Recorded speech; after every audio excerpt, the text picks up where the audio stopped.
by Lord Krishna himself, addressed to Arjuna. Quotes, "My dear Partha, one who claims to be my devotee is not so.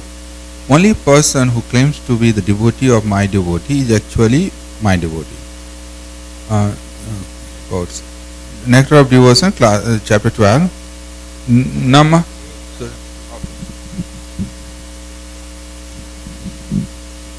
You want me to read the Sanskrit? Naham vipro na cha narapatirnapi vaishyo na shudro naham varni na cha grihapatirna vanastho yatirva kindu prodyan nikhila paramananda purnamritabhir gopi bhartu pada kamalayor dasa dasa anudasa. I am not a Brahmana, I am not a Kshatriya, I am not a Vaishya or a Shudra, nor am I a Brahmachari, a householder, a Vanaprastha or a Sannyasi. I identify myself only as the servant of the servant of the servant of the lotus feet of Lord Sri Krishna, the maintainer of the gopis. Chaitanya Charitamrita, Madhya Leela 13.80. Continue. Or in Srimad Bhagavatam, Krishna says, Mad Bhakta Puja Bhyadika. It is better to render service to my devotee. Thus, according to the Gaudiya Vaishnava philosophy of Chaitanya Mahaprabhu, it is better to be a servant of God. Chaitanya Charitamrita Madhya Leela 13.80. One should not try to serve Krishna directly. A pure Vaishnava serves a servant of Krishna and identifies himself as a servant of Krishna. This is pleasing to Lord Krishna. Chaitanya Charitamrita Madhya Leela 5.23. Aradhanam sarvesham Vishnur aradhanam param Asmat parataram Devi Tadiyanam samarchanam. Lord Shiva told the goddess Durga, "My dear Devi, although the Vedas recommend worship of demigods, the worship of Lord Vishnu is topmost. However, above the worship of Lord Vishnu is the rendering of service to Vaishnavas who are related to Lord Vishnu." Chaitanya Charitamrita Madhya Leela 5.2. Summarize real quick because it's after lunch and sometimes we just read things. But this is some very powerful verses. So the first reference, Krishna himself is saying to Arjuna that someone says they're my devotee, they're not my devotee. Only if you're the devotee of my devotee, right? So this is in the context of devotee relationships and how to work with and serve other devotees. So Krishna himself says, if you want to be my devotee, you have to be devoted to my devotee.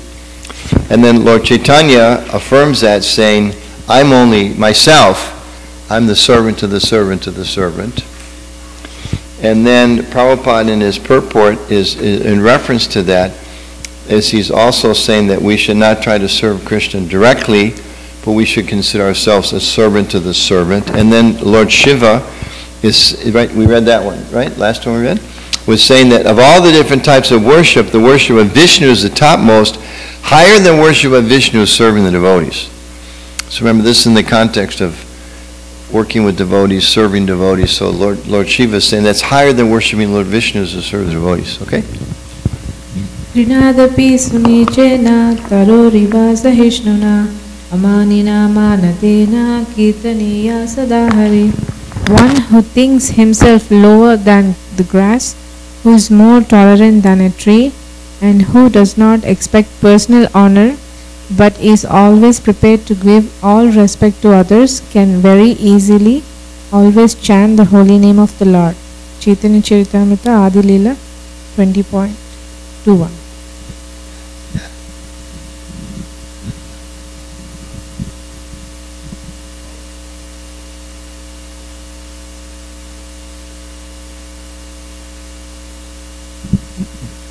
Jiva Goswami commenting on this verse says that Krishna in his plenary expansion as Paramatma is situated in the moving and the non-moving entities as the Supersoul. So any neophyte devotee who simply gives his attention to the Archamurti, the form of the Supreme Lord in the temple, and does not respect other living entities is uselessly worshipping the form of the Lord in the temple.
Then he goes on to quote Vishwanath Chakravarti Thakur. He says, Prabhupada writes, there are three kinds of devotees of the Lord, and the neophyte is in the lowest stage. The neophyte devotee gives more attention to the deity in the temple than to other devotees. Now, wouldn't you normally think that's what you're supposed to do? You know, like if it's, when you come to the temple, you've got to have darshan. But Prabhupada says the symptom of a neophyte, they give more attention to the deity than they give to the other devotees. And he continues, so Vishwanath Chakravarti Thakur warns that this sort of mentality should be corrected. So we have it from Prabhupada, we have it from Jiva Goswami, we have it from Lord Chaitanya, we have it from Lord Shiva, we have it from Krishna himself, who are all talking about the importance of one respecting other living entities, and particularly here, even don't give more attention to the deity than the devotees. I mean, it's almost, if I came in and just sat down for a Sunday feast class or something, or even just started this session and told all of you need to give more attention to devotees than the deities, you think, oh, this is a fender. How can you say that? The jivas, we're all so small, we're insignificant, we're not even pure devotees, and there the Lord himself stands in his Archamurti form.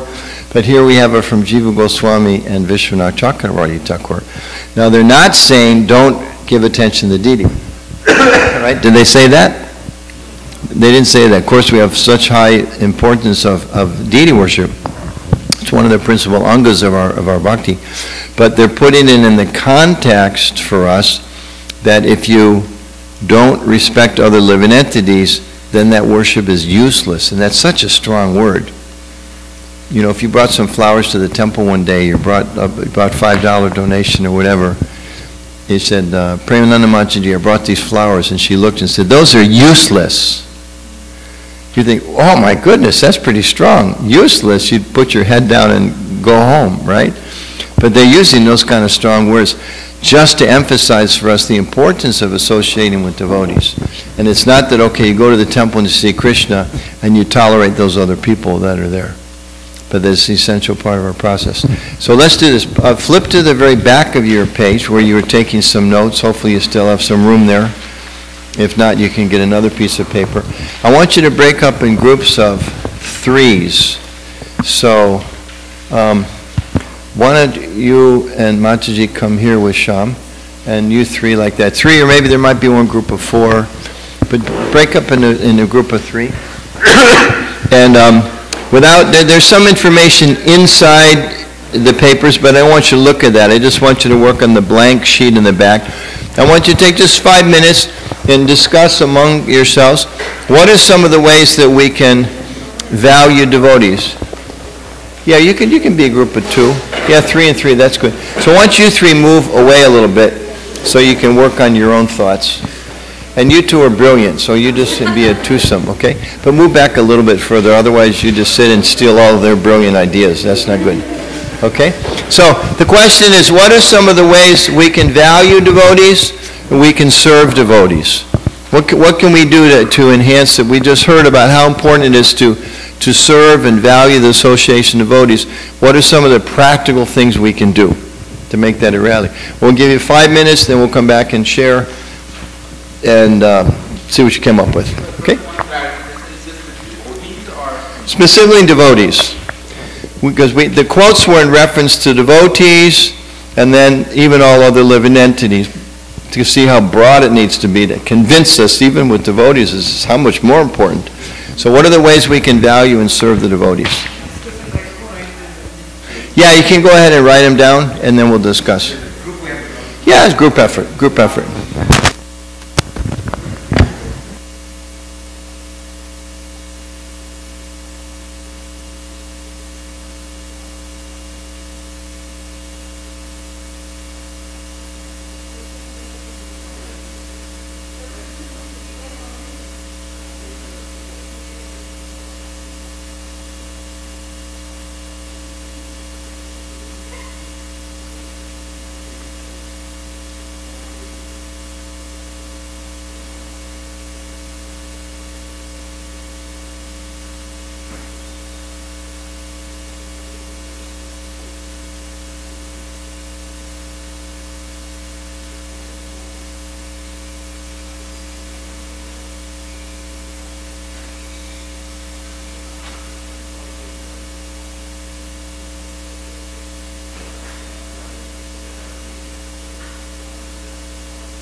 Okay.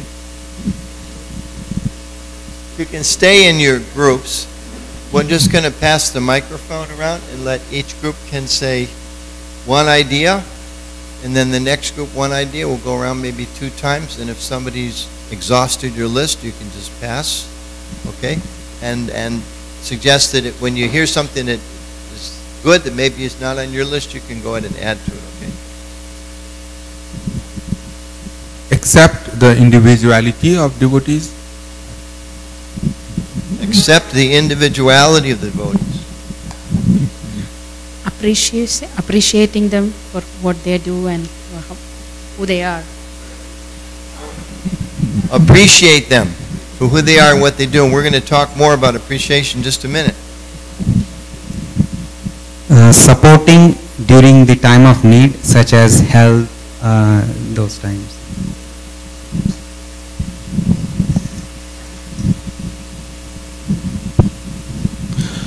Exchanging gifts and honoring prasadam together.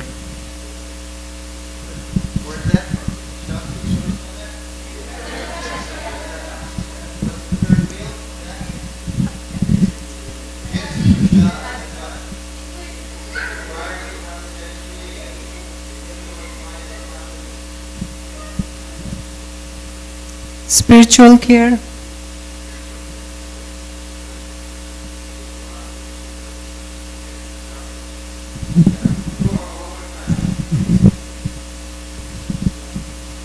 Supporting the devotees' cause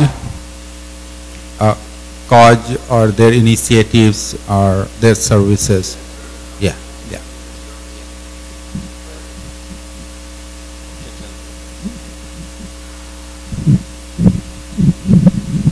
So assisting the devotees in their services if possible.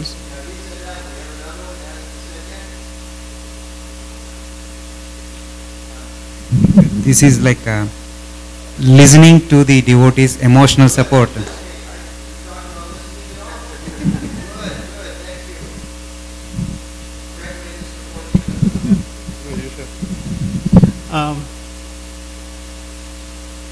Empowering the devotees to grow in their devotional service. No, empowering them to grow.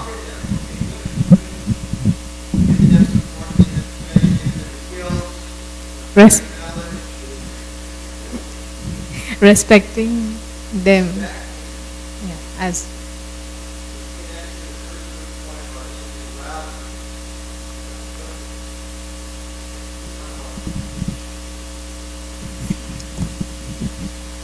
having open communications and being inclusive of the devotees who are part of the team and not choosing your favorites or whatever. Make sure everybody gets information, not just certain few. That part we said, okay, good. Turn your pages now to page 5. We're going to read the first half of that page. This is some things that came up from earlier groups. Let's see if there's some similarities or overlap here, how you did. Maybe just read one and pass the mic. Understand their needs, interests, concerns. Ask them.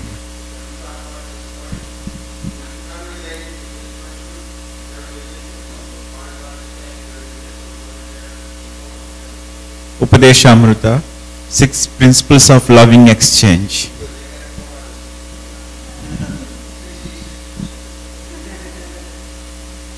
Give devotees your time.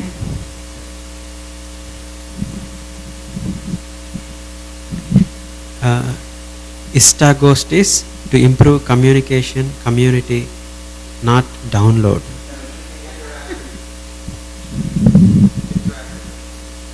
Offer encouragement. Facilitate their needs, soul, body and mind.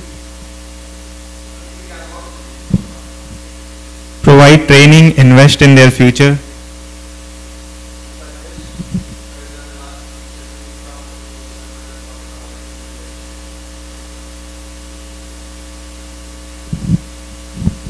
Be polite, please, and thank you in our language.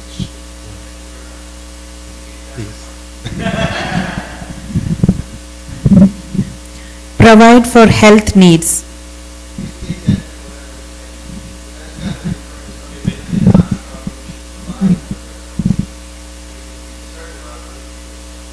Arrange to attend festivals or visit India whenever possible.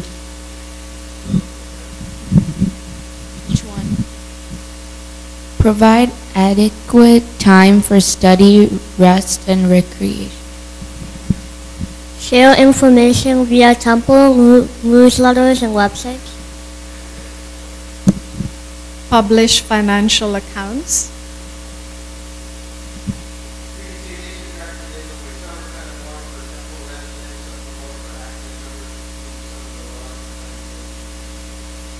Set up advisory councils and seek input.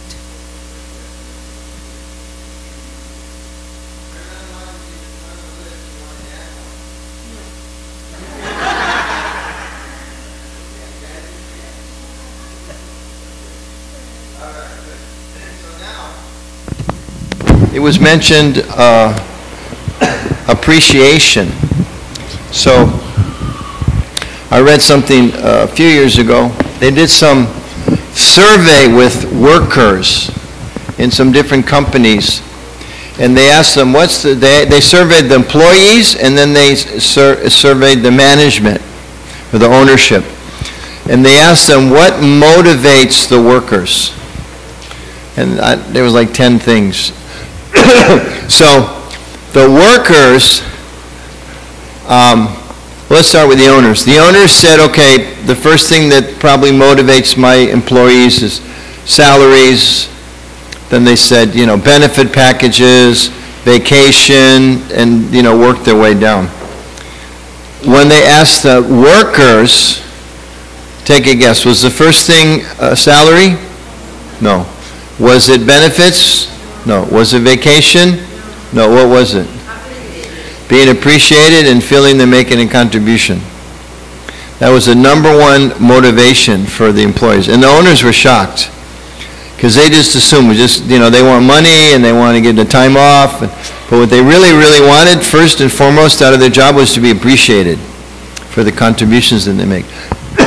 So this is an important thing for us as devotees, because we're working in a volunteer community. Now, as the society grows, I'm sure we're going to slowly start having a few more staff positions and things like that, at least at the national, international level. But even there, though we're not going to compensate people like in, say, in Washington, maybe we have to hire some legal, maybe in the future have some national legal office. Chances are they're not going to get paid the same amount that, the Republican National Party pays their lawyers. That's not going to happen, or some other, like they say, K Street lawyer. That's the big lawyers in D.C. Why? Because they're dedicated to the cause. What to speak of, like everybody here, congregational members that are coming and giving up your Saturdays and your Fridays and all that. So if appreciation is important for people that are getting salaries, how important is it for devotees to get appreciation? And we know, I'll take a survey. Raise your hand if you just feel like you get too much appreciation in ISKCON. Anybody just feel like, really? Wow. That's wonderful. That's why you look so happy.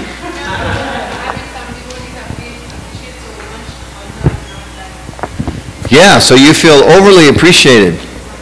Maybe you can write some down, send it to me sometime, okay? Yeah. Generally, you also do. That's because you have such a saintly wife. Yeah. You have good karma. That's good. That's good. That's good. Actually, that's a very, very good thing. It's a very good thing, and we're going to talk more about it and practice some of it in a minute.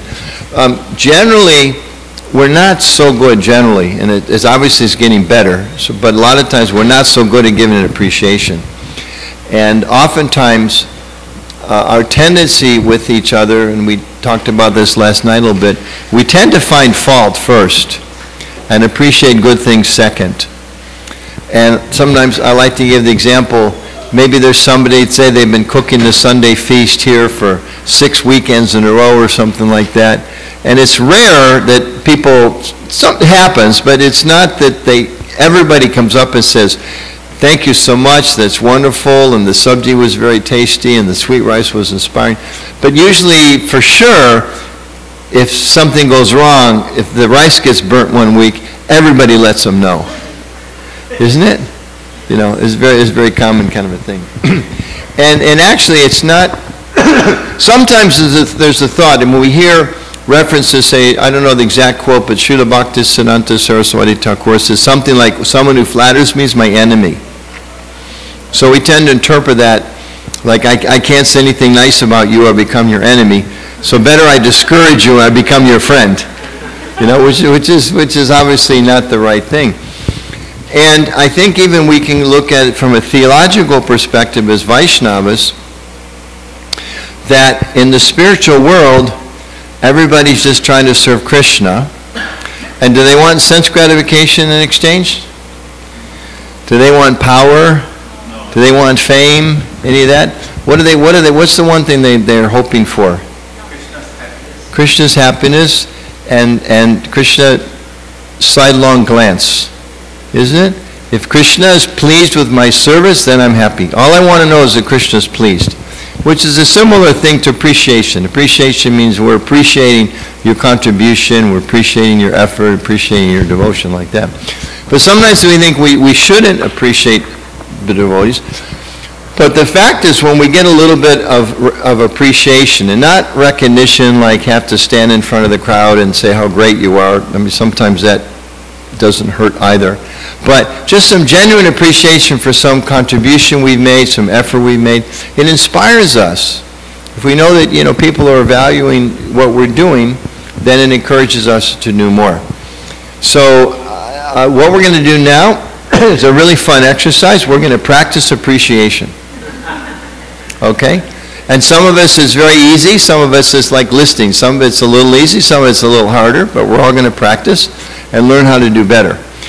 So what we're going to do in a couple minutes is we're going to maybe, this is a big spacious room, we're just going to maybe slide, let's do this now. You three move in here a little closer. And then in a couple minutes where we're going to have everybody go behind the chairs and use that half of the room back there. And we're going to ask everyone, not yet, sorry. It's good you're enthusiastic though, that's perfect. We're going to ask everybody to go to that side of the room and practice offering appreciation to each other.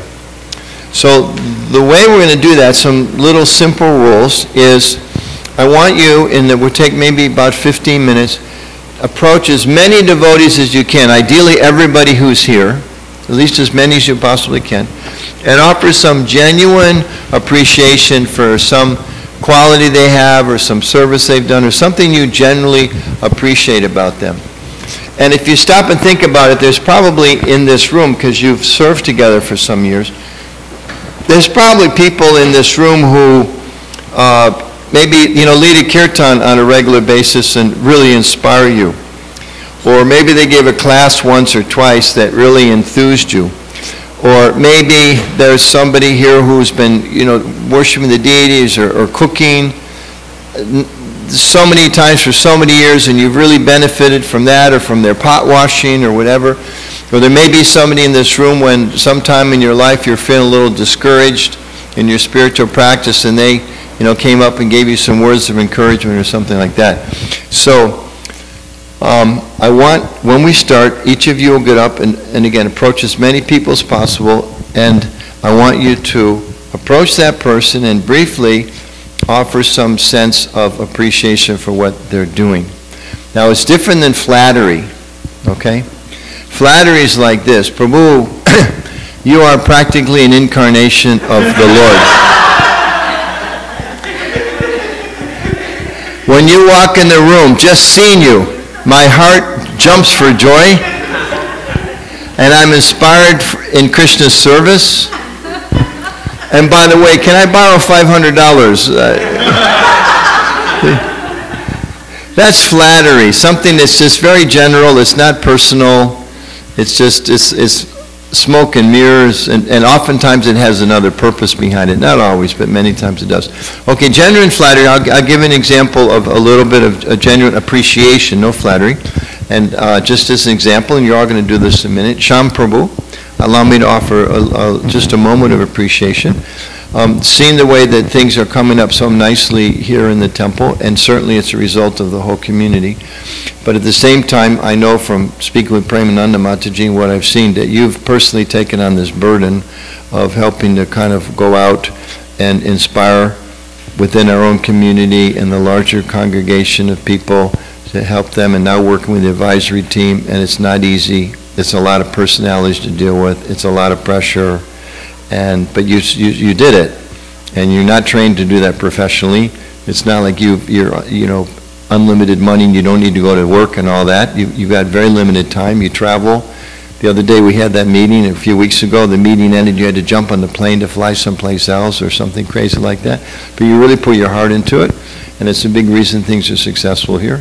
And I really appreciate it. Thank you for doing that. It's very special. Very special. Okay? And I meant that, genuinely, and I don't know everybody here so well, but you all do. And each of you has done lots of wonderful things, and each of you has a lot of different qualities that can be appreciated. So just a quick summary, the two of you came. You came at the perfect time, okay? We're going to do an appreciation exercise. We just talked about how important it is to serve and appreciate devotees. So in just one more minute, everyone's going to get up. As quickly as they can, go to like every single person here if possible and spend maybe 30 seconds, a minute at the most. Offer some personal appreciation. Prabhu, I really appreciate the fact when I was really having a difficult time a year ago, and you took the time, you visited me in my house, and you preached to me, and you were with me through the difficult times, etc. Or I just talked to Sham Prabhu about the wonderful work he's doing with the fundraising and the development and like that. Okay. Yeah, I'm going to answer it first. I think when they're speaking to you, you can't go no. No, Prabhu, I am like the dirt in the floor. I am the most fallen of the fallen.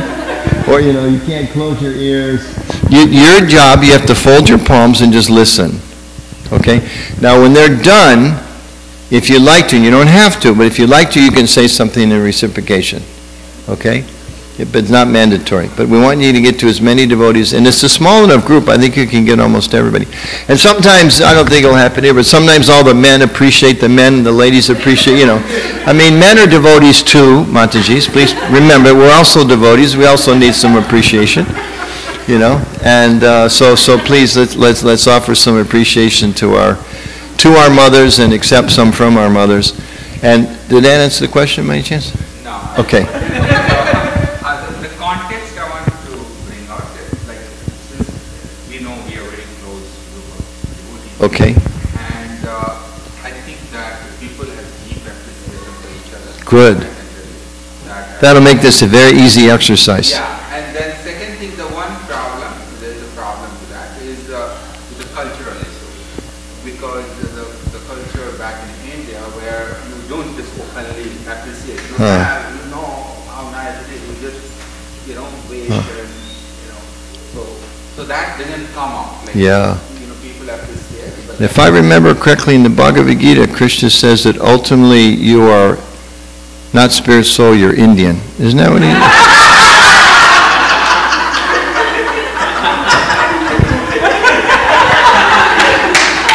Arise, O Arjuna, from this misconception of being a Vaishnava and understand your true identity as Indian.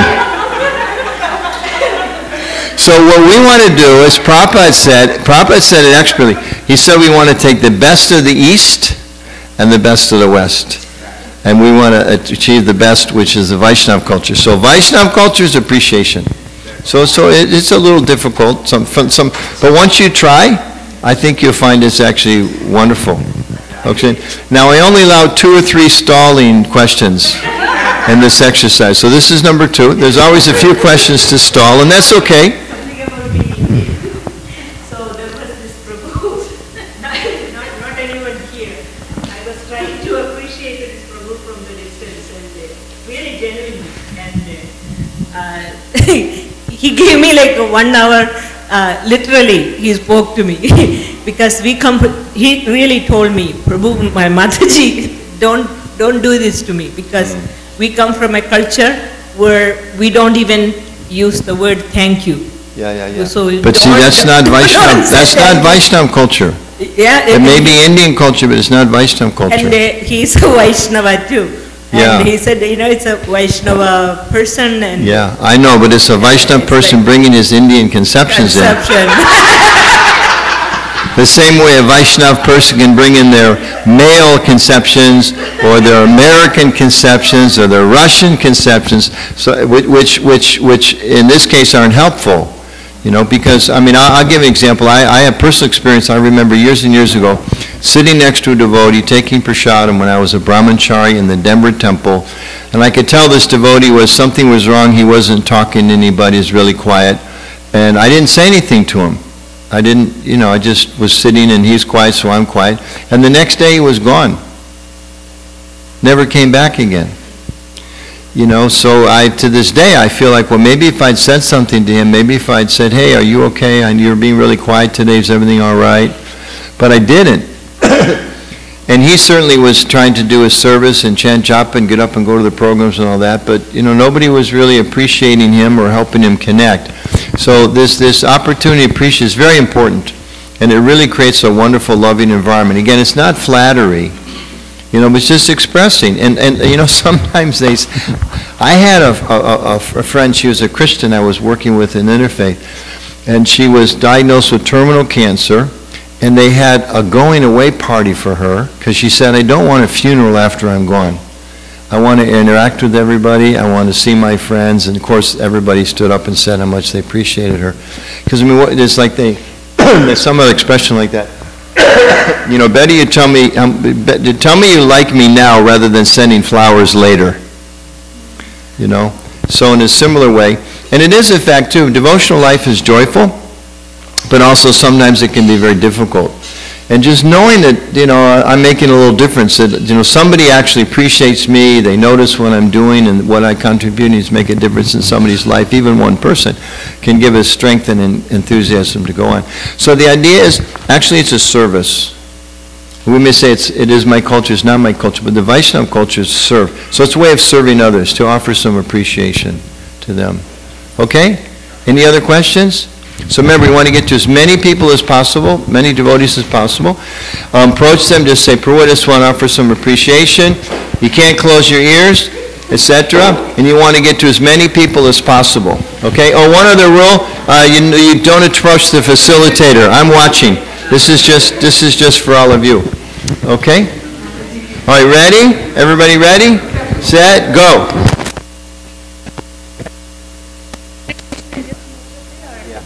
For them to respond. Okay.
One other tip I forgot to emphasize, just be specific.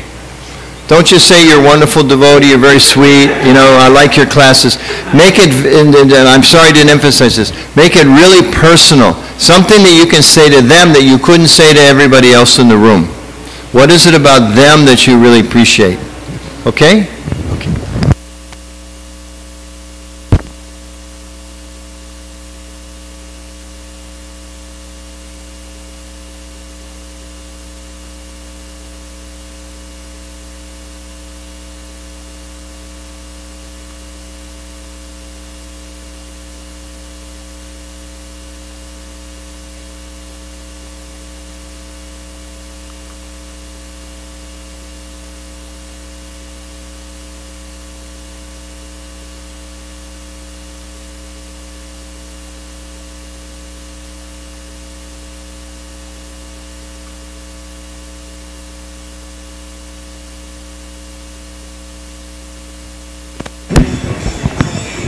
And don't stay too long. Remember, you got to talk to a dozen people here. Keep going.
Just a couple more minutes. Make sure you get to everybody. There may be somebody here you've known for 10 years. You've never appreciated them. Now's your chance.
Okay, Hare Krishna.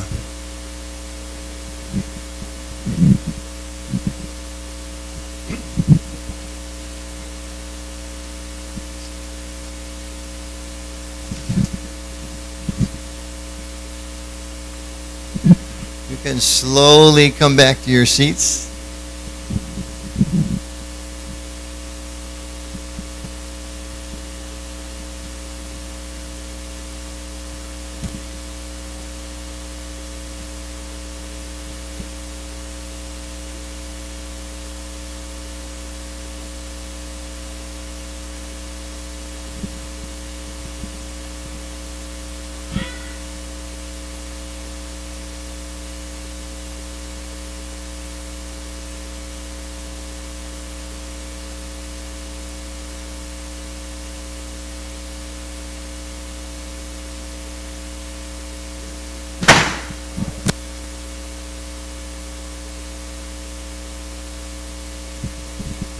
Okay, if you can come back to your seats. Just finish up whoever you're talking to and then you can come back.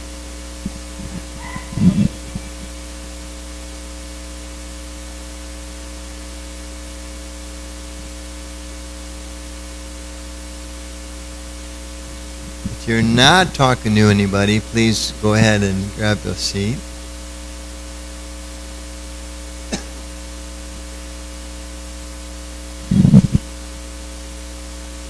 Okay, so if we just finish, you can come back and sit down.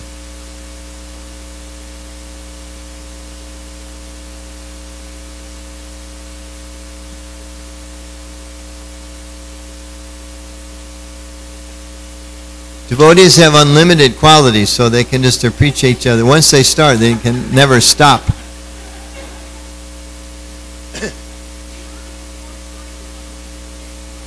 You didn't get to everyone. Okay, well, we're going to talk about that. Okay. Okay, let's move in a little closer. Can we do that? There's too many empty seats. It's hard to focus. We have some extra chairs. Let's okay, so what was that like?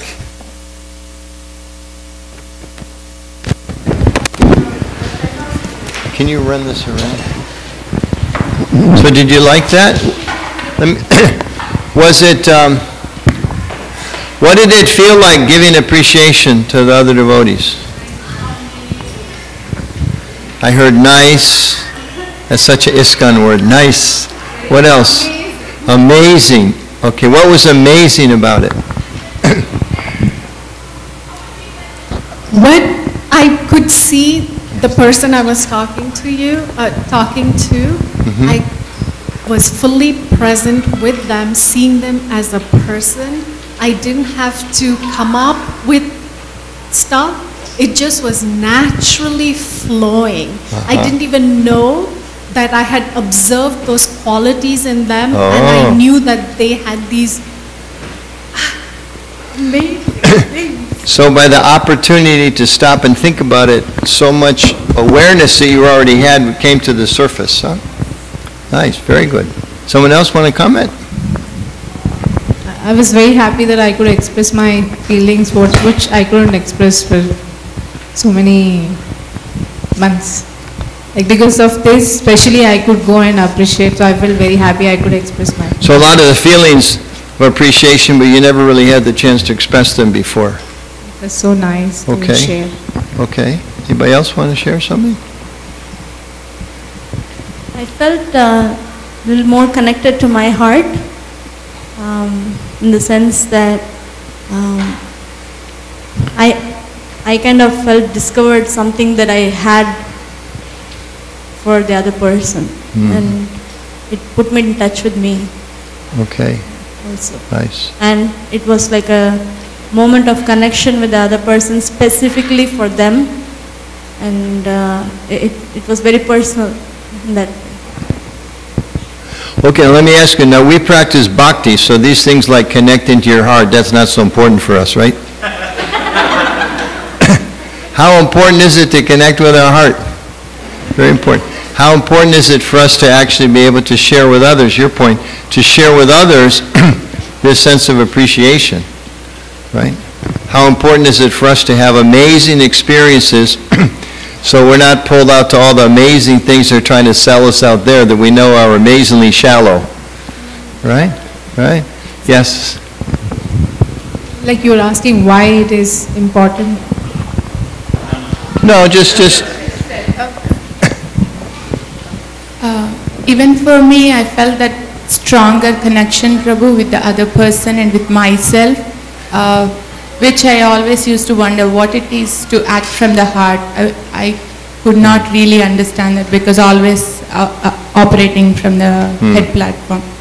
And the other thing is, as we are appreciating and telling these good qualities, meditating on them, it's so nice, like connecting to Guru and Krishna, how they are nicely receiving and have these Krishna gifted skills.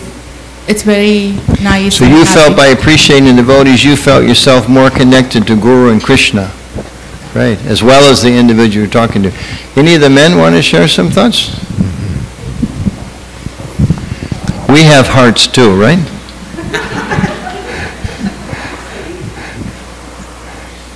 Hare Krishna Prabhu. This exercise really often in our busy schedules, we don't recognize what other person is contributing.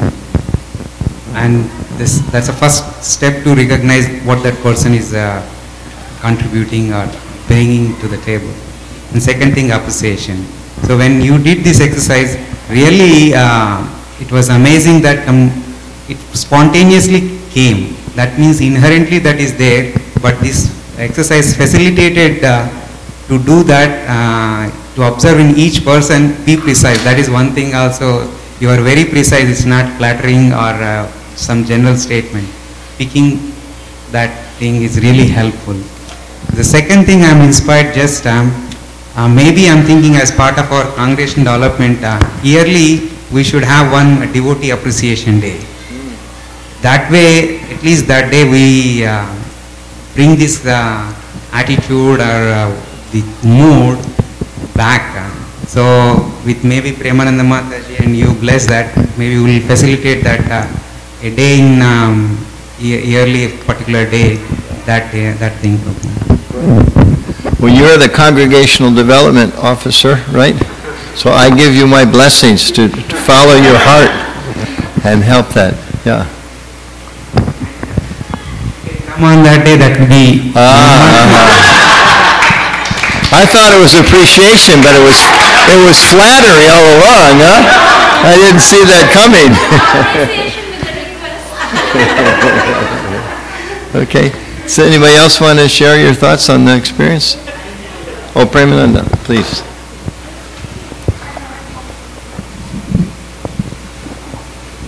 Thank you so very much for being here, Prabhu. I think there are 3-4 different occasions I participated in this devotee appreciation, the same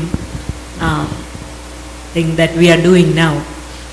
Every time it happened, I saw, sometimes it was even in, I think, our president's meeting and other places too. Even there, we don't know very many people, but still, same thing, the mood, the same feelings and the same energy, the same emotions, it triggered the whole, the thing that happens here today. Any number of times you do that, it is the same. So what made me think was that, we don't have that, we are not organizing such a situation for us to express ourselves on a regular basis.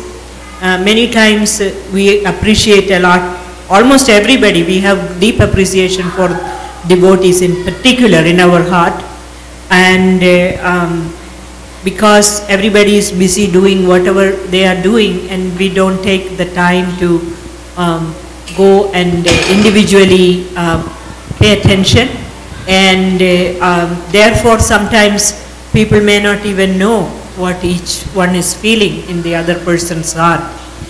And so I feel that this exercise, it is really so enlivening, and it's such a great opportunity, because unless we create an opportunity, it is not going to happen. Many times people may be even thinking that others don't have an appreciation in their heart, and this kind of, we just create it. And I'm very grateful to you for bringing this exercise into this today's seminar. Thank you. Thank you So so that much. leads to the next question. What was it like when people appreciated you? We're all talking how it was like to appreciate others. What was it like when you felt, when you were appreciated? Sham Prabhu, you want to share some thoughts? I would also like to respond to that for very quickly. It was not about, for me, it is, I didn't feel, it's not like I don't feel, but it was not about somebody else appreciating me. That was important. And for me, it was an opportunity to be able to talk with people who, you are not really every day expressing this. And that was more important to me. And I don't know, otherwise generally I feel that there is a feeling of love in the atmosphere. That's good enough, because we know we are devotees, we care for each other. So I don't know, the other way was more important for me. Well, let's focus on appreciation and not doubt. This was an appreciation exercise. So that, but we want to talk about how to balance all that. So Sham, some thoughts? What was it like when you received appreciation? Yeah, it was very emotional. I mean, although I know they all love me, they all appreciate me, but when they come and tell you, that is very touching. And that's one part, but the second part is, although everybody appreciates me, but instead of appreciating my work, I like appreciation to my cause. So I say, join my cause, help me. That's my biggest appreciation, not what I do good. So you use the exercise as an opportunity for further fundraising.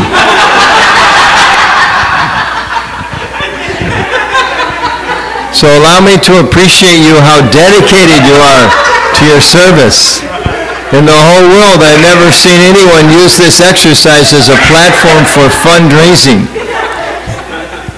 Mataji, were you here? Did you come in at the end when we were doing the exercise? Yes, I just came in and I was pulled into that. You got swept in? Good. And I could Very feel good. that, it's a wave coming and I can't, it swept me into that. Yeah, so thank you so much for the exercise, Prabhuji. And Mansi Ganga Mataji, she, as soon as I came in, she was appreciating me. The moment she was started talking about the appreciation, one thing that struck me was, it's so much of positiveness that she is looking into my positive things. And I was happy, but immediately the thing came to me was that this is the way I wanted to see the positiveness in her also. So immediately whatever the judgmental or negativeness, the things, that idea came to me when I have some person whom I am not able to appreciate. So if I am following this path, appreciation path, then that judgmental or negativity will automatically go. So that gave me an inspiration actually, how I could resolve the other issue actually. But I was told when Srila Bhaktisiddhanta Saraswati Thakur was present physically here in the world, if there were disciples that were having a quarrel, he would have them come together. He'd have to mediate some situations, and he would say, first, you say something glorifying him, which modern language, appreciate him. Okay, now you appreciate him. So let's start out with a sense, yes, he's a senior devotee, he's been here for 30 years or 10 years, he's done so much service, I really appreciate. Okay, now you appreciate him. And then, now let's talk about the problem. So you highlighted that nicely because it creates a mood of positiveness, and individually and also in a community. Maybe one more comment, anybody else that hasn't spoken yet? Okay, we'll get two, 1, 2. I will, thank you so much. I just came in 10 minutes back. But it's a very good topic to, when somebody appreciates me, as someone practicing Vaishnava who thinks there's less than a straw, not even the grass. So it kind of helps me develop the more degree of humility to think that how can I better serve him later, right? Rather than me being happy about it. Of course it's a happiness, but it gives kind of full some more humility and kind of better myself as a person, as a Vaishnava devotee. So that's all. That's a very important point. Thank you for bringing that out. We would think, okay, if people are going to appreciate you, you're going to become more proud. But what was your experience? Generally, devotees say when they appreciate me, I was thinking, I'm not worthy of such nice words, and you feel more humble, or you feel you want to pray, Krishna, please fulfill their words. Let me be able to do it. Or the sense of, if they're appreciating so much these little things I did, I have to do it more, isn't it? Someone says, you were so friendly to me, not to be more friendly. Or you lead such enthusiastic kirtans. It's making a difference. Let me be more enthusiastic. So as you said, it inspires us to be more humble and to do more service. So in other words, when we offer appreciation to other people, we're serving them by helping them be more inspired. It's a way of encouraging people to do more service. We talk about preaching, which really preaching means helping bring souls closer to Krishna, isn't it? So if in our association with each other, if we can appreciate each other, if that actually helps us become more humble and more dedicated, that's what better preaching is there than that? Prabhu, you had last comment? No, he stole my thunder. Oh, he did. So even in the association of Vaishnavas, there's chora. Okay, she stole your space, so now... Yes, final comment. And then we're going to talk a little more about the same topic. One thing I remembered was like appreciation part, like in Grihastha seminar, we were told that every day we have to appreciate before we sleep.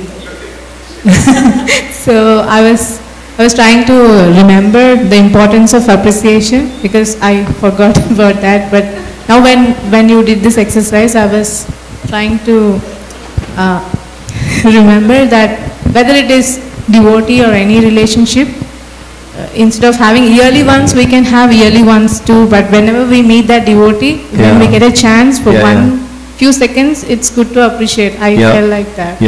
Yeah. So let's go back to your list, because to talk about what are some tips that we can have to kind of keep this mood alive, because it takes some effort, because problems come up, and we do have shortcomings, and sometimes those get in the way. So I think you can start with the first one. This is on page 5. You have your paper? Page 5. Read the first one there, tips, because you just said it, so we can say it again. Every day appreciate sincerely at least 2 devotees. Okay, so we can make that effort. And when you do it, it makes a difference, because as much as he was saying, it creates this mood of positiveness. So if I start my day, again, not flattering, but genuinely appreciating someone, and try to do at least 2 people a day, it creates this mood in our heart. So it's a good practice, okay? So, like I was trying to understand again that we might be busy, we might be doing a lot of things, but it doesn't take long.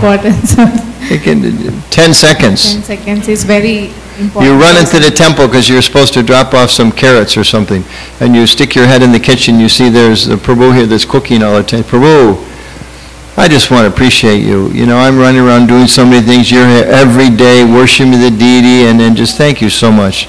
That's how inspired he's going to be by hearing that. And of course, you have to mean it. But that took 10 seconds. Yes, I see the importance. Very important. Thank you. Okay, let's just continue on our list here. Catch devotees doing things right, not wrong. Reinforce positive behavior. Okay, very important. They say, like with children, I read some recent studies, typical thing, a child comes home from school, they have 3 A's, 2 B's, and 1 C. Right? What's the parent talk about? Why did you get a C? Hey, mama. Your grandfather would never get a C. Right? But they say that has the opposite effect. They become discouraged. They know they got a C. for whatever reason. But if you appreciate the A's, if you encourage them in that respect, they'll work on themselves to bring up the C. So you focus on the positive, okay? If you must correct, always give 2 to 3 positives before a correction. Okay. Next. Never criticize publicly. Yeah, if you have to criticize someone, sometimes as, a manager or a committee leader or maybe Bhakti-Vriksha leader, sometimes you have to critique, you have to point out some shortcoming, but you should do that privately. So you should appreciate, glorify, commend someone's seva publicly, but you have to criticize privately. Don't do that publicly. Next. Honor the one who is absent. Don't speak behind another's back. Okay, that's a community killer. If everybody's gossiping, talking about each other, phone call on the side, very destructive. Never send an emotional, angry letter, email, Facebook, tweet, whatever. Works for the president. Somehow he breaks this rule. Angry tweets do good for him, but for the rest of us it doesn't work. Okay. That's a very practical tip for even... Yeah. If you write, if there's something and you write some email or letter, or especially Facebook, so many people are going to see it. If you feel if there's any emotion there, wait 24 hours. And then if you still feel it's okay to send the next day, send it. But a lot of times you come back and say, oh, I can't say that. That's going to really offend them, or this is inappropriate. So you can still, maybe you send a message, but you find you're changing the words, you're changing the tone of it. Okay? Keep your promises. Yeah. Under promise and over deliver. Okay, everybody knows what that means? You promise you can bring, don't promise you're going to bring 10 pounds of potatoes and show up with 2. Better you promise 2 and bring 5. Right? Okay? Okay. So, we just have about 15 minutes left. We started at 20 minutes after because there was only 2 of us, but I don't want to, do we need to quit right at 4 o'clock? And if so, I'm fine, we'll just adjust.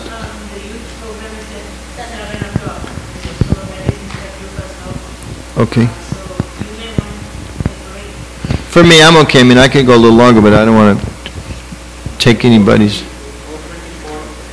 Raise your hand if it would be comfortable for you to go till 4:20. That was it. There's a few GBC members that vote like that, There's 1 or 2. It's kind of like, it's like, Marsh, is that a yes or no? Is that a yes? If there's anybody, if you need to go for some reason, then fine, go ahead. But let's go to 4:20. But if you have to go, please, it's not a problem. Okay. So I wanted to talk a little bit about a couple more concepts. I'll do these quickly, maybe assign some homework. But wherever the microphone is, let's read this next section. This is a quote from Prabhupada's letter in October 1973. I'm sorry, I'm not sure who it was written to, but that's the date if you want to look it up. Building unity and trust. Remember the story in Aesop's fables of the father of many children with the bundle of sticks. When the father asked his children to break the bundle of sticks wrapped in a bag, none of them could do it. But when they removed the sticks from the bag and tried one by one, the sticks were easily broken. So, this is the strength in unity. If we are bunched up, we can never be broken. But when divided, then we become broken very easily.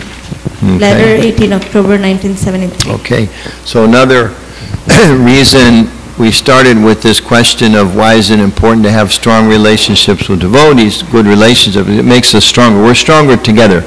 There's no question about it, and Prabhupada's confirming that here. So one of the very important ways to build good relationships and converse is to develop trust. When we trust people, then the relationship is very strong. And if there's a breaking of trust, then the relationship's very difficult. I'm involved in another community at this time where there's become some breakdown in trust, and everything's an issue. Every single small step, people are a little suspicious. Oh, why does he want that? There must be some other motive behind it. Or why is she pushing for this? Oh, she must be thinking like that. So, and some of us are recognizing just there's a lack of trust here. So developing trust in communities is very important. Part of it is making sure we don't have unreasonable expectations of each other. You know, like we all know, sometimes we feel some pressure, sometimes there's a little guilt that I should be doing more than I should. And a little guilt is okay. It's okay to feel a little guilty, but it shouldn't become like debilitating where you can't function because we're thinking I'm supposed to be up here, I'm only here, so better I just go to here, you know. That's not a good thing. If it motivates us to try to do better, that's good. But so we just want to spend a little bit of time on this idea of how we can build trust.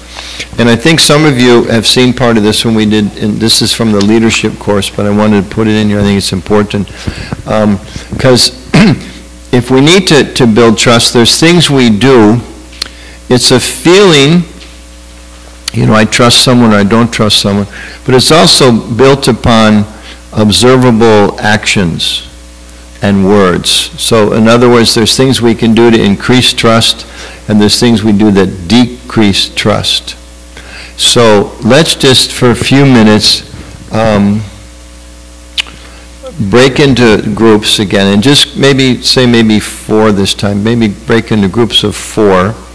And what we're going to do is I want you to fill out this chart in the middle of the page. And we'll just read through it first before we go to groups. So it says, in the table below, list the types of behavior that build or break trust. So on the left column, you're going to list things that build trust. And then on the right side, things that break trust. Okay? So as an example, always takes time to listen and does not allow interruptions while so doing. If we go to meet someone and they never allow interruptions to come in, they're really focused with that half-hour meeting, it increases our trust. And conversely, if we're meeting with someone, without saying a word, they answer the phone while you're in the middle of a conversation, it loses our trust. Like they don't really think I'm that important, they're too distracted, or whatever. So just break in little groups. It can be 3 or 4, just whoever's close by, and spend a few minutes. Put something on the left side you think that builds trust, and then there's always an opposite. What would break that trust? And try to get 6 or 7 of those. We're just going to spend a few minutes on it. So don't look for the perfect answers. Just find some answers. Okay? Premanand, are there any extra sheets? These 3 devotees came a little later. Is there? Everything's done? So maybe some. Can one of the ladies here just? Yeah, maybe one of the ladies here can turn around and join their group, and then you can work off of their sheet. So there'll be a group, and then this can still be a group. Yeah. So you still be a group, and you lead that group. Okay.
Okay, Hare Krishna.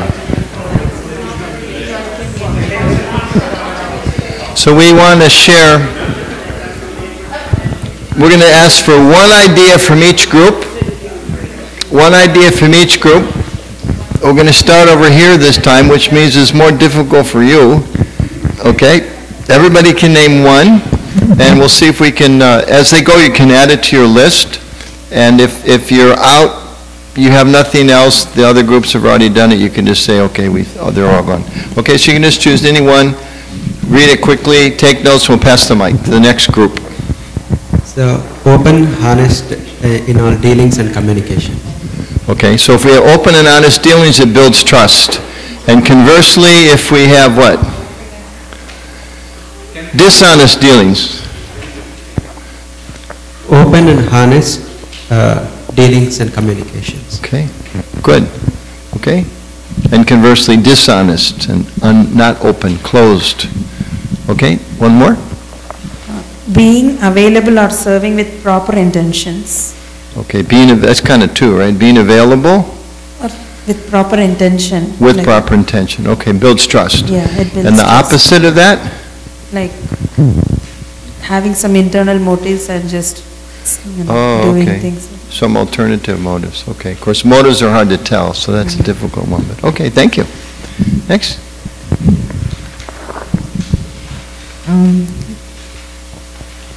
Not talking in the back. Not talking in the back? I mean, bad. Talking behind the back, okay. So not talking behind the back. Okay, I was envisioning like in the back room, not talking. Say, no, it's better not to talk in the back. Okay. So building trust is don't talk behind, don't say things when other people aren't there. Okay, good. That builds trust to avoid that. Okay, good. Very good. Maintain confidentiality. Good. Maintain confidentiality. Someone expresses something in confidence. This is hard sometimes. People like to spread rumors. And sometimes it's nice to know something nobody else knows. If I know something you don't know, what feeling do I get? Special, powerful, important, privileged. And if I tell you, I know something you don't know, then everybody, oh, what do you know, what do you know? That's all materialistic thought. So maintaining confidentiality. Last one. Appreciation and respect. Okay, good. Respecting others and appreciating them builds trust. Good. Okay. So on the bottom of the page, there's a question there, which I'll give you, if you like, you can do that later as homework, which is to look at that list and assess yourself, how can I improve? Because it's good to have some sense of how we can do better. But then more importantly is to understand how I can apply that myself. So we're going to leave you with one final concept, and we'll spend a few minutes on this, and then we'll end our seminar. So please forgive me, I didn't want to interrupt and find an artist out there, but hopefully you'll have some sense of what that is. And I know it's a terrible drawing, but in addition to being a terrible drawing, what is that? I heard it. Somebody said, piggy bank. Thank you very much. At least one of you appreciates my work. Okay, so we all know what piggy banks are, right? You put money in the top, and then there's a little hole in the bottom, so you put money in, and when you give these to kids a lot in the West. Now, ISKCON, we've started a new thing, right? We have cow banks. Do you do those here? Yeah, sometimes they started them in the UK, and they're these very cute little cows with a hole in the top. Then they tell people, take it home and put money in, and you can save it up and bring it and donate it Janmashtami time. So it's a devotional aspect of this. Don't give them to the millionaires. These are for the children. Okay? We have greater aspirations for the wealthy. So, but the idea of a piggy bank is you put coins in, and when you have a need or a desire, you can take them out. Right? So putting them in is called what? What's that called? Deposit. And when you take it out, it's called a withdrawal. Okay? Same thing like a regular bank. So if you make many, many deposits, that allows you to do what? You can withdraw more, you can take a bigger size more often. What happens if you stop making deposits and you keep making withdrawals? What eventually happens? What's the bank tell you? You're bankrupt. Okay? So a nice analogy is given that our relationships with other people are just like the piggy bank. Every single person in the world, we have an emotional bank account. We put in deposits and we take withdrawals. And we have to be conscious because sometimes we withdraw, and then the relationship is broken. And if we make efforts to deposit, we talked today a little bit, we're talking about with supporters, birthday cards, little prasadam, appreciation like that. Those are little deposits. And then when we need to make a withdrawal, then there's so much credit is there. And this is true, we have a relationship like that with our spouses, with our children, with our boss at work. So let's say the boss, he's saying, work overtime. You have to work this weekend even though you got an advance vacation 2 months ago, you still have to do it again and again and again. What's going to happen eventually? You're going to quit. Unless you're a millennial, then you're going to quit next week, right? If you're older, you might take a month or two. You don't move as fast. But if there's deposits, okay, I'm really sorry you had to work late last weekend. Tell you what, take the day off, or I want to give you a bonus, or here's a plaque. So those are deposits. So in our relationships with devotees, we should also think about how we need to make sure we're making deposits. So there's a list on page 7. And we'll read through this about these emotional deposits and withdrawals. Okay, so let's see, the mic is here. So let's just kind of go that way. And we'll read these and then we'll take a couple questions and we'll pause for the day. Understanding the individuals, the key to other deposits, you don't know what other people consider a deposit until you understand them. To make a deposit, you must learn to value what the other person's values. Okay, so that's like we talked about in the beginning. What are their needs, interests, and concerns? If someone brings me a blueberry pie thinking this is a wonderful gift I'm giving to them, except I'm allergic to blueberries, which I'm not. So if you want to make me a blueberry pie, please do. But if I was allergic to blueberries, an attempt for a deposit becomes a withdrawal. So we want to make sure we know the other person. Okay? Attention to details. Small kindnesses are very important. Small discourtesies and little forms of disrespect can be major withdrawals. Cultural differences are unimportant. Okay, good. Keeping commitments. Keeping a promise is a major deposit. Breaking one is a major withdrawal. Be careful in making promises. Consider unforeseen obstacles. Under promise, over deliver. Okay, good.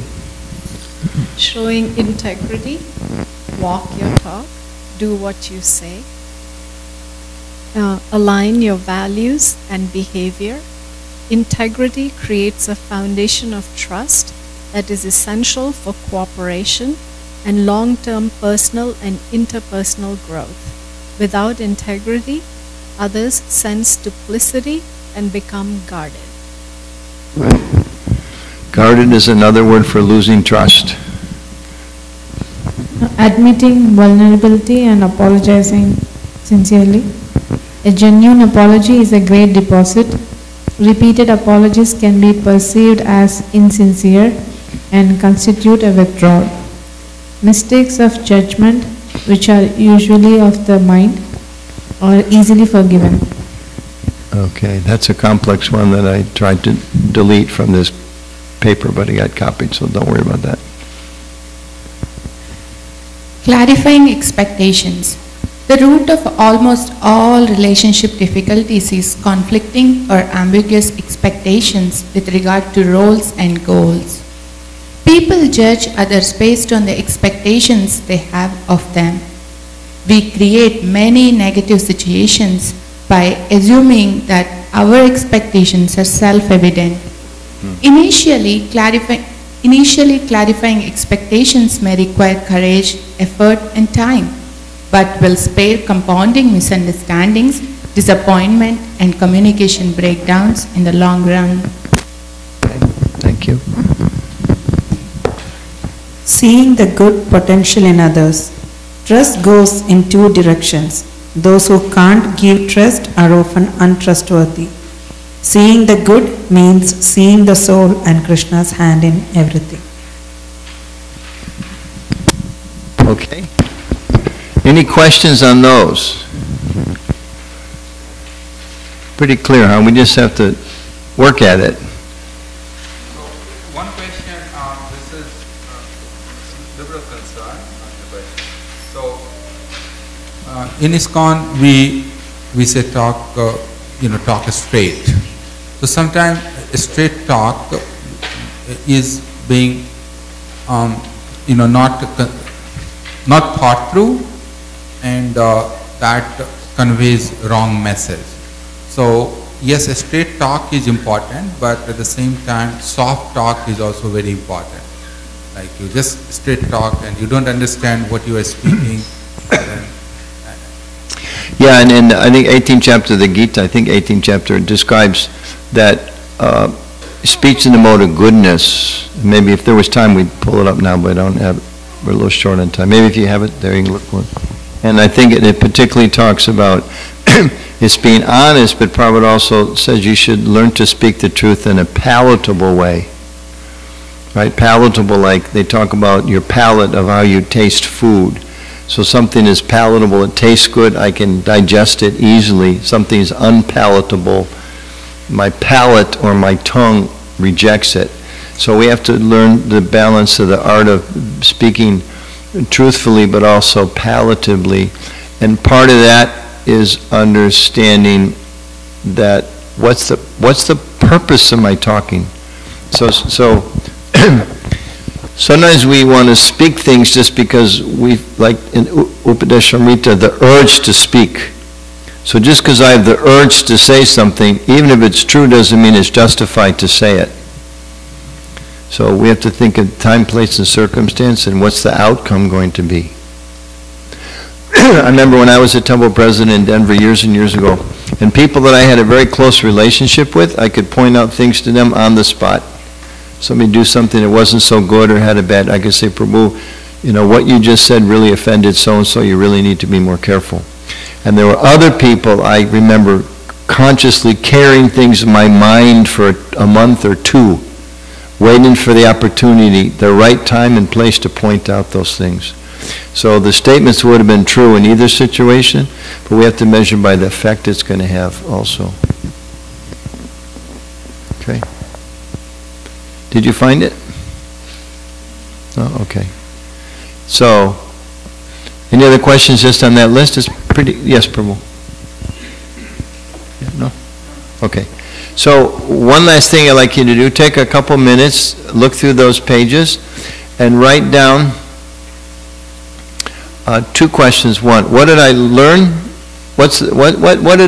Name one thing that you learned today that you're really glad you learned. The one thing I really like that I learned today, write that down. And then the one thing I'm going to do different. Okay, those two questions. What did I really learn today?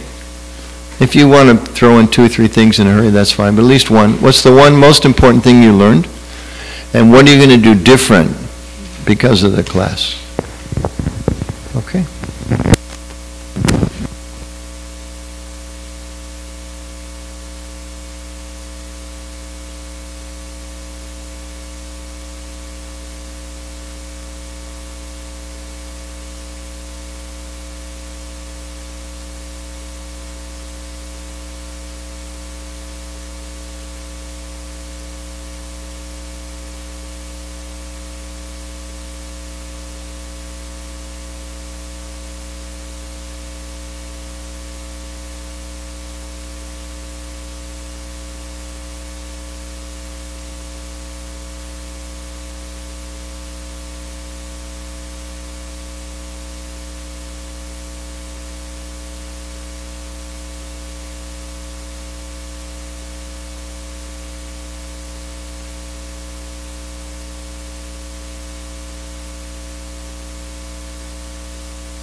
anyone like to share? Either of those, just one. What I'm going to do different or what I liked most? Real briefly. Anybody? Yes, Prabhu.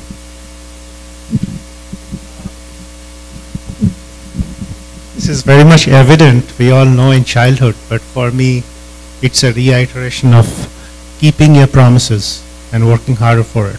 So it's constantly good to know what promises are made to the temple congregation. Personal commitment, which is a central message written here. People know about it, but it's good to reiterate for myself.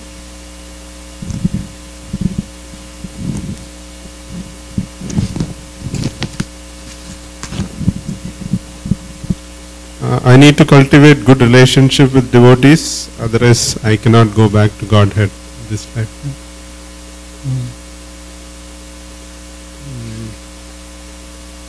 And genuinely try to understand others' needs, interests and concerns.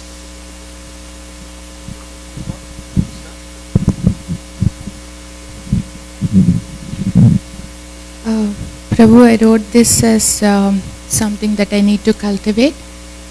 Try to give that in a relationship which I'm expecting from the other person. Just introspect and see if I'm doing that for that relationship, and proactively do that from my end. Appreciation and clarifying expectations.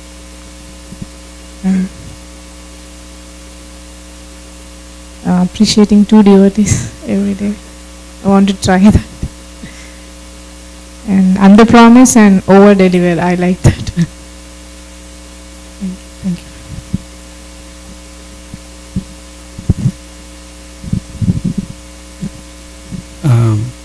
Cultivate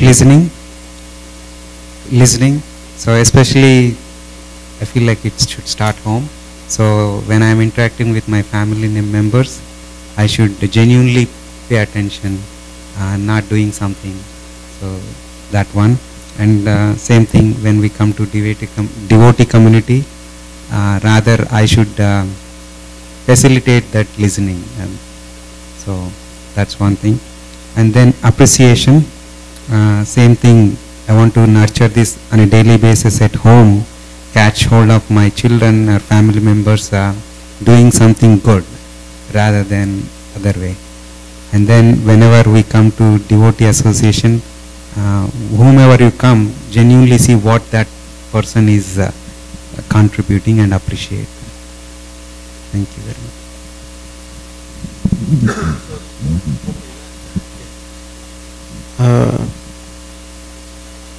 For me, I wrote empathic and reflective listening. That's it. And practicing empathetic and reflective listening with the family members, trying to understand NIC using this method of communication. Our time is up. Thank you all very much. It's a big chunk of a Saturday afternoon. Come from 11 o'clock to 4:20. So much appreciated. Please keep the papers. Maybe if you have some file of like training seminars you've done, so you can pull it out every now and then. I have some things that I've taken, I posted on the wall just to remind me every now and then. So keep those. And I'm here. I'll be here tonight. There's a program for the kids, and then tomorrow morning Bhagavatam class, and then there's some meeting with the advisory group, and then the Sunday feast, and then I guess Monday, Tuesday, if there's scope. I don't know if we'll do class in the morning or not. Okay. Okay. Oh, sure. Yeah, let's do it. Okay.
So one little announcement. I brought some Mahaprasadam from New Vrindavan. And Prabhu, remind me your name. Vrindavan Das. That's it. Should be easy one to remember. Knowing that I would forget I had the sweets, I gave them to Vrindavan Das and I said, please bring them out at lunchtime. So he forgot. But he remembered to remind me that he forgot. So they're there on the table. So there's not maybe as tapasya Prabhu, you can cut them in thirds or something so that everybody can get a little piece. Okay? So that's protected cow milk from the New Vrindavan cows, some sweets from Radha Vrindavan Chandra. Okay? So where do you want us to sit?